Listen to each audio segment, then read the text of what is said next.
کوئی بھی آپ کو موٹیویٹ کر رہا ہے، وہ کیا کچھ کہہ رہا ہے، کیا کر رہا ہے، وہ کبھی بھی آپ کو تعلیم صحیح نہیں دے سکتا۔ کیوں؟ اس لیے کہ جو تعلیم وحی الہی کے بغیر ہوتی ہے وہ ناقص ہوتی ہے۔ انبیاء کی تعلیم وحی الہی کے ساتھ، لہذا اگر کوئی آدمی آپ کو موٹیویٹ کرتا ہے کتاب و سنت کے ساتھ، وہ آپ کو درست سمت لے کے جائے گا، ورنہ تو ہر آدمی آپ کو الجھا دے گا۔ میرے بھائی، نبی پاک کا اسوہ حسنہ، ہمارے ہاں لوگوں نے سنت شریعت سمجھ کس کو لیا ہے؟ ہمارے ہاں لوگوں نے سنت شریعت سمجھا ہے صرف پگڑی باندھ لی، بہت عظیم سنت ہے امامہ باندھنا۔ بعض لوگوں کا خیال ہے صرف داڑھی رکھنا، داڑھی بہت عظیم سنت، بہت عظیم سنت، انبیاء کرام کی پسند ہے۔ اور آپ کو پتہ ہے اللہ تعالیٰ نے عورتوں کو داڑھی دی ہی نہیں، یہ مرد کا زیور ہے۔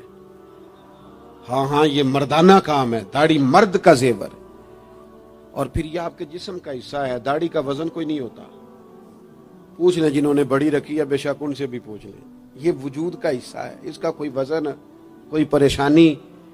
اور ایک اور بات نوجوانوں آپ سے کہہ دوں چلتے چلتے، بغیر داڑھی کے آپ سونے لگ رہے ہوں تو لوگ کہیں گے پیارے لگ رہے ہو، اچھے لگ رہے ہو، خوبصورت لگ رہے ہو۔ اور داڑھی کے ساتھ اگر کسی کو پیارے لگو نا تو جو تعریف کرے گا وہ تو تعریف ہی بڑی روحانی قسم کی ہے، وجدانی۔ یعنی آپ داڑھی کے ساتھ اچھے لگیں تو لوگ کہتے ہیں کتنا نورانی چہرہ ہے۔ اب دیکھو اس تعریف کے پیچھے جو جملوں کی ترتیب ہے اس میں حسن کتنا، داڑھی، امامہ، سفید لباس، اور پھر یہ کہ مسواک کرنا بڑی اعلیٰ سنت ہے، میٹھا کھانا بڑی اعلیٰ سنت۔ لیکن یہی 4-5 سنتیں نہیں میرے بھائی حضور کی، یہ بہت بڑا مسئلہ ہے۔ بعض لوگ سمجھ فلاں جی سنت شریعت پہ عمل کرتا ہے، کیا کرتا ہے کہ داڑھی پگڑی والا ہے، وہ خدا کے بندے یہ عظیم سنت ہے، کون اس کا انکار کر رہا ہے؟ لیکن نبی پاک کا تو اسوہ حسنہ ہے، اس کے پیچھے تو پوری زندگی ہے۔ ادھر دیکھو میرے، اچھا پھر ایک اور بات، بعض لوگ سمجھتے ہیں میٹھا بولنا صرف سنت ہے اور اخلاق کی علامت ہے، صرف میٹھا بولنا۔ آپ نے ناراض نہیں ہونا، میٹھا تو بعض بندے اپنے مطلب کے لیے بھی بولتے ہیں، وہ کام نکلوانے کے لیے بڑا میٹھا میٹھا بول رہے ہوتے ہیں۔ اور سنو میرے بھائی، صرف میٹھا بولنا ہی سنت نہیں، ہمیشہ سچ بولنا سنت ہے، ہمیشہ صحیح بات کرنا، دیانتدار رہنا۔ تو سمجھتا ہے 4 5 6 8 چیزیں ہی سنت ہیں؟ او خدا کے بندے، نبی پاک کی جو ادا سب سے پہلے دنیا کے سامنے آئی، اور حضور کی جس ادا سے، سنت سے لوگوں کو سب سے پہلے واقفیت ہوئی، شور نہیں پڑ جاتا کسی چیز کا دنیا میں، معاشرے میں، فلاں بندہ یہ کرتا ہے، فلاں ایک بندے کا ایک چیز تعارف بن جاتی ہے، تعارف۔ کوئی چیز لوگوں کے وجود کے ساتھ، نام کے ساتھ سابقہ لاحقہ بن جاتی ہے۔ جو چیز سب سے پہلے جس سے لوگوں نے میرے نبی پاک کا تعارف کیا اور لیا، ادھر دیکھو نوجوانوں میری طرف، جس چیز سے سب سے پہلے حضور کی جس ادا سے لوگ واقف ہوئے تھے وہ تو صادق اور امین ہونا ہے۔ سب سے پہلے لوگ واقف ہوئے تھے کہ ہمیشہ سچ بولتے ہیں، ہمیشہ سچ۔ ملت کا جوان تو لوگوں کو ہنسانے کے لیے جھوٹ بولتا ہے، کوئی فائدہ نہیں، کوئی فائدہ نہیں۔ جھوٹ بولنے کے لیے ڈینگے مارتے ہیں، بڑکے مارتے ہیں، میں یہ ہوتا ہوں، میں وہ ہوتا ہوں۔ جھوٹ بولتے ہو، کیوں زیادتیاں کرتے ہو اپنے ساتھ؟ نبی پاک علیہ السلام کی تو پہلی ادا، پہلی سنت جس سے لوگ واقف ہوئے وہ صادق اور امین ہونا ہے، اور لوگ کمزوری دکھاتے ہیں۔ میں آپ سے عرض کروں، آج پتہ ہے میرے ملک کا حال کیا ہے؟ آج اتنے درد میں ہیں لوگ، اتنی تکلیف میں ہیں۔ امیر لوگ تو پیٹرول پہ بحث کرتے ہیں، پیٹرول پہ زیادہ تر وہ لوگ بحث کرتے ہیں جن کی گاڑیاں بڑی ہوتی ہیں۔ غریب پیٹرول پہ بحث نہیں کرتا، وہ تو کہتا ہے کرایہ 10 روپے بڑھ گیا بس کا، کیونکہ اس کو تو بس میں آنا جانا ہے، پیٹرول سے تو اس کا لینا دینا نہیں۔ یہ تو امیروں کی باتیں، تگڑے لوگوں کی باتیں۔ یہ سارا عالم، اس ملک کا سب سے بڑا مسئلہ نہ قانون کا ہے، نہ معیشت معاشرت کا ہے، اس ملک کا سب سے بڑا مسئلہ دیانتداری کا ہے۔ یہاں اگر دیانتداری ہو جائے، سچ بولنے والا، بات کرنے والا سچ بولے۔ اذان سن لیں جی پہلے۔ ڈاکٹروں کے بارے میں رائے کیا ہے؟ چلیں بتائیں وابڈا والوں کے بارے میں رائے کیا ہے؟ آپ اپنی بھی ایک آدھ مولویوں پیروں کے بارے میں رائے کیا ہے، بس یہی حال کیا گیا، الا ماشاءاللہ بد اعتماد کر دیا گیا۔ ایسا نہیں ہے کہ صرف کسی ایک گروہ ایک طبقے کے بارے میں بددیانتی کو فروغ دیا گیا، جھوٹ کو۔ آج بھی کسی بھی شخص کو آپ لے لیں، اس کے بارے میں سچائی سے زیادہ جھوٹی خبریں زیادہ پھیلائی جاتی ہیں، افواہوں کا دور۔ اپنی زندگی میں جوانوں سچ بولو، دیانتداری کا مظاہرہ کرو۔ اس ملت کا جوان کیسے ترقی کرے گا جس کی ماں کہتی ہے کہ پتر تو سچ ہی نہیں بولتا، تو جاتا کہیں ہے بتاتا کہیں ہے، تو بات ہی ٹھیک نہیں کرتا، کیسے بات سنو؟ نبی پاک صلی اللہ تعالی علیہ وسلم نے جب مختلف جگہوں پہ تبلیغ دین کے پیغامات بھیجے تو ہرقل بادشاہ کو بھی حضور نے پیغام دیا۔ بڑا سیانہ آدمی تھا، سمجھدار تھا، معاملہ فہم تھا۔ اس نے کہا میں کوئی جذباتی فیصلہ نہیں کرتا، کچھ چیزوں کے حضور کے بارے میں کچھ چیزوں کے سوالات میرے ذہن میں ہیں۔ اس نے کہا یار یہاں کوئی آیا ہوا ہو نا، مکے کا سردار، لوگ تجارت کے لیے آتے ہیں، کوئی سمجھدار سیانہ سردار وزادار آدمی تو لے کے آؤ۔ ابو سفیان ابھی مسلمان نہیں ہوئے تھے، وہاں گئے ہوئے تھے، اور آپ کو پتہ ہے کہ وہ ہر جنگ میں آگے تھے کلمہ پڑھنے سے پہلے۔ ان کو بلا کے لوگوں کو پتہ چلا یہ آئے ہوئے ہیں تو لے جا کے بادشاہ کے سامنے کھڑا کر دیا۔ ابو سفیان کہتے ہیں جب اس نے سوال جواب شروع کیے تو ظاہر ہے میں مخالف گروہ میں تھا۔ جب کوئی مخالف گروہ میں ہوتا ہے اس نے تعریف تو نہیں کرنی ہوتی، وہ صرف ہمارے ملک میں رواج ہے کہ لوگ جو پارٹی چھوڑ کے آ رہے ہوتے ہیں اس کی بھی تعریفیں کر رہے ہوتے ہیں، اور جدھر جا رہے ہوتے ہیں پھر اس کی بھی۔ اللہ جانے کیسے اپنے دل کو سمجھاتے ہیں، ضمیر کو مطمئن کرتے ہیں، اللہ ماشاءاللہ۔ ابو سفیان کہتے ہیں میں چونکہ دوسرے گروہ میں تھا تو بادشاہ نے جو بات بھی پوچھی میں نے رائے مخالف دی۔ جو بھی پوچھا کہ وہ محبوب علیہ السلام جو دعوی نبوت کرتے ہیں، ان کا کلمہ پڑھنے والے امیر ہیں، غریب ہیں، بات کیا ہے، جنگیں ہوئی ہیں تو نتیجہ ایک طویل گفتگو ہے۔ ابو سفیان کہتے ہیں آخر میں بادشاہ نے ایک سوال پوچھا، یہ جوان زیادہ غور کریں گے، سوال پوچھا۔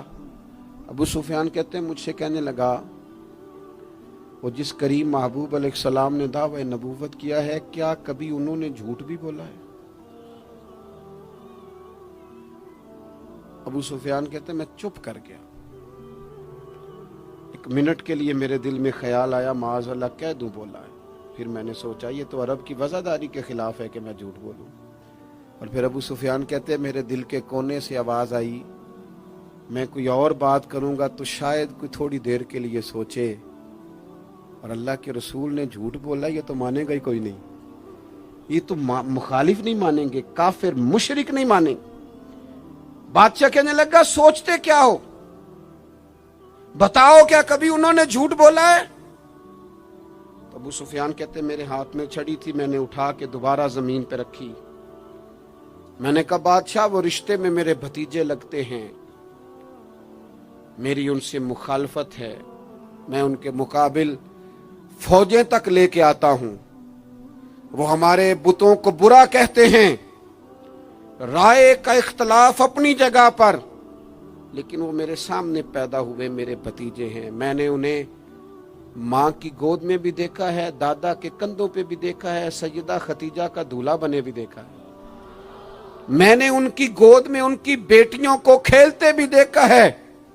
اختلاف اور مخالفت اپنی جگہ پر وہ کریم میرے سامنے پیدا ہوئے اور ان کے مقدس بال میری آنکھوں کے سامنے سفید ہوئے، ان کی زبان سے جو بھی نکلتا ہے حق اور سچ ہی نکلتا ہے۔ وہ اسیر دشمن کی چاہ میں بھی، مخالفوں کی نگاہ میں بھی وہ امی ہے، صادق ہے، معتبر ہے، میرا پیغمبر عظیم تر ہے، کبھی زبان سے جھوٹ نہیں نکلا۔ اللہ آپ کو جزا دے۔ سنیں جی، کچھ خطیب بغیر نعروں کے بھی تقریر کر لیتے ہیں یار، اونچی سبحان اللہ کے بغیر بھی کام چل جائے گا انشاءاللہ۔ آپ خالی سنتے جائیں نہ بھی سبحان اللہ کہیں، پھر بھی گزارا اثر کرے نہ کرے، سن تو لے میری فریاد، اور نہیں ہے داد کا طالب یہ بندہ آزاد۔ میرے عزیز، نبی پاک علیہ الصلوۃ والسلام نے سچ بولا۔ ابو سفیان کہتے ہیں ان کی زبان سے سوائے حق سچ کے کبھی کچھ نکلا؟ کریں نا تھوڑی پابندی ہم بھی سچ کی، کریں نا۔ اچھا ہم بولتے ہیں سچ، بہت سارے لوگ سچ بولتے ہیں،